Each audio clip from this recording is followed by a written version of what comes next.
I remember this one time when I was about 2.5 years old, 1974 to 1975, somewhere in Texas. It was my first death experience. It was late, but not late enough to go to bed yet. Mom had a guy friend over. They were talking in the dining room. Dad was away at work, as usual. All of us kids were in the living room watching television. Mom ordered us to stay in there, and to not bother her for any reason, or else. Anyway, as we was watching the TV, an ad came on stating that the next show showing was going to be in color. Remind you that the year was 1975. The only color television set that we had was in Mom's bedroom. After several minutes of my brothers talking my sisters into asking Mom, one of the older sisters did go into the dining room and ask. I remember hearing screams, and glass breaking, then crying. A couple of minutes later, Mom came out and said that we could, as long as we did not leave the bedroom, and as long as we were so quiet that she didn't even know that we were here.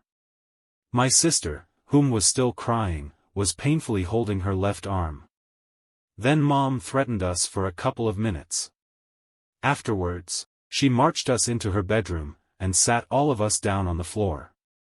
Her bed was off limits, nobody was allowed on it, not even to sit. She turned on the TV, changed it to the correct station, and then turned the volume down to where you could just barely hear the loud parts. She then again threatened us, telling us how much she would punish us if we even dared touch the volume control. As she left, she turned all of the lights off except for one, which was a lamp in the corner, and opened the door all the way. She then went and rejoined her guests. We all watched with excitement as the movie began, starting with the colored peacock. It looked so neat. After several minutes into the movie, I became bored with it and wanted to go play. Knowing that I couldn't leave the bedroom though, I decided to play on the bed. I climbed up onto it and began jumping up and down. Oh, it was so fun. I heard one of my sisters harshly whisper to me to stop jumping on the bed, and to get off. Of course, I did not want to stop, so I ignored them and continued jumping. The youngest of the 4 older sisters, Donda, decided to force me to stop by pushing me. She did it the correct way in all, as I would have fell safely onto the bed.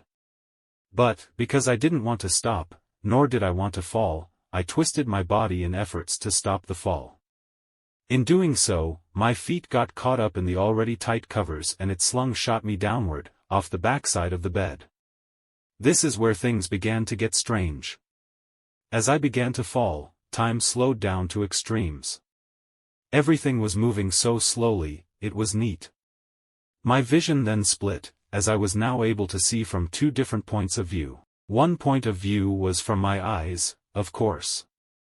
The other point of view, however, was from about 30 to 40 feet up, looking straight down onto me.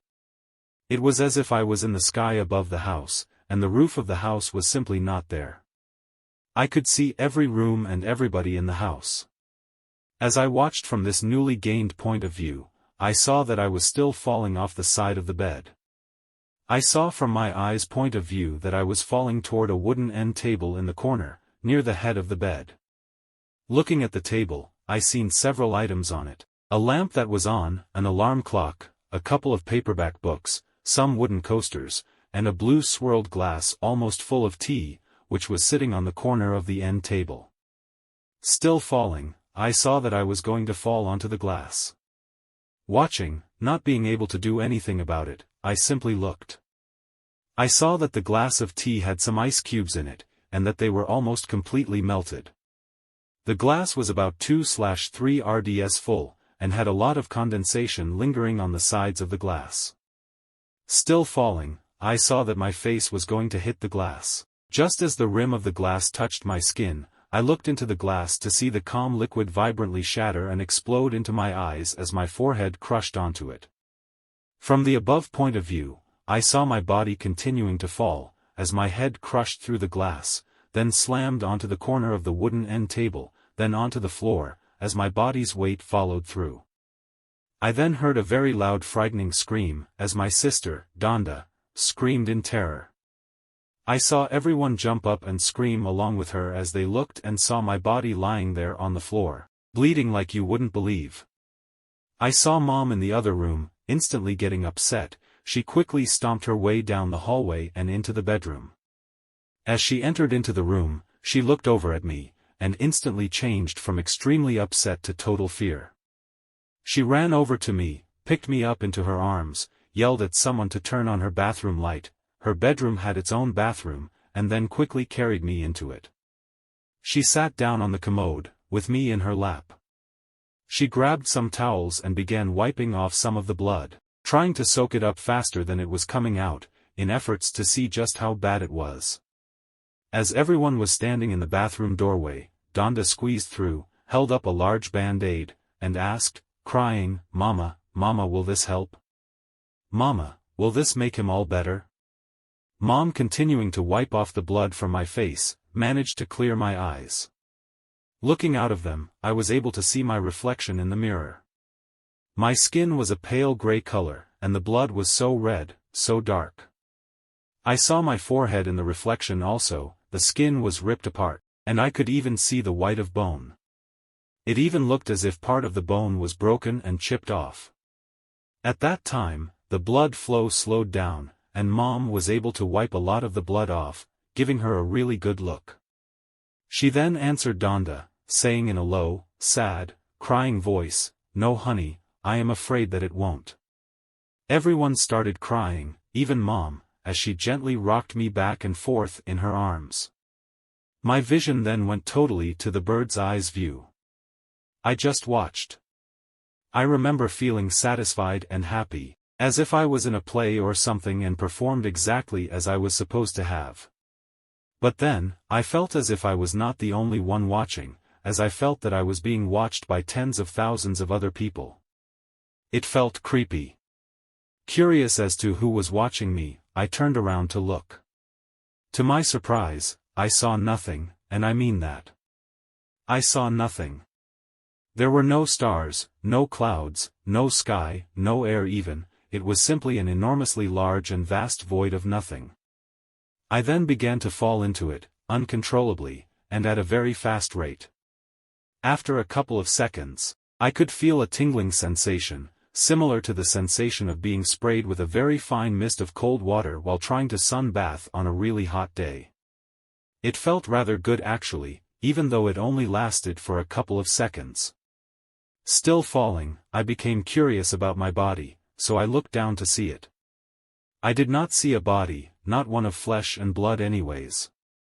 Instead, my body was made up of a bluish-green colored aura of light, more green than blue. But even though it was light, it did not seem to have a source. It was simply a glow of light. I felt very familiar with it, as I remembered that it was normal, and paid it no more attention. Several seconds later, still falling, everything became so clear, as I was able to see for miles on end, even though there was nothing to look at. It seemed as if I was previously falling through fog, and just didn't realize it, and now I was through it. The sight of the vastness of the void was breathtaking. After several minutes, I seen in the far distance ahead of me what appeared to be a very thin line, stretching horizontally at eye level. I was falling straight toward it. Looking at it, it stretched outward on both sides for what seemed like forever in distance. The closer I fall toward it, the bigger it got, slowly stretching vertically, getting taller and taller by the second. The closer I fell toward it, the brighter it got also. It was pure white. It almost hurt to look at it. Falling, getting really close to it, I could begin to hear the sound of electricity as it began to hum. It sounded like a million locusts chirping their annoying fluctuating noise that they make. After a few seconds, as I was getting extremely close to it, the sounds were deafening. It sounded so awful, so loud. Looking at this great white wall of light, I couldn't help but wonder what was going to happen as soon as I hit it. The light was so thick and bold that the wall appeared to be solid, and my rate of descent never slowed. I was still falling as fast as ever. However, as soon as I did collide into it, the light simply shut off, and the sound was instantly gone, as the wall of light was only as thin as light itself. I fell. After several minutes, I fell through another wall of white light, then another. I fell through about 8 of them. After falling through the last one, I fell into what seemed like clouds. The only light I could see was coming from my own bodily aura. As I fell into these clouds, my light was restricted and I could only see the fog-like cloud environment around me. Several seconds later, I fell through the clouds, entering into a tunnel. I fell about 1/4 way into its diameter. I then stopped falling. I simply floated there inside of this unbelievably large tunnel. Looking around, I seen that a golden cast of light was coming from one end of the tunnel, which sort of lit things up, highlighting the edges.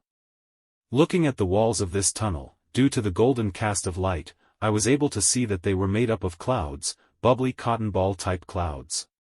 Looking down the tunnel, in the direction opposite from where the light was coming from, I saw that the tunnel and everything that was inside of it simply faded.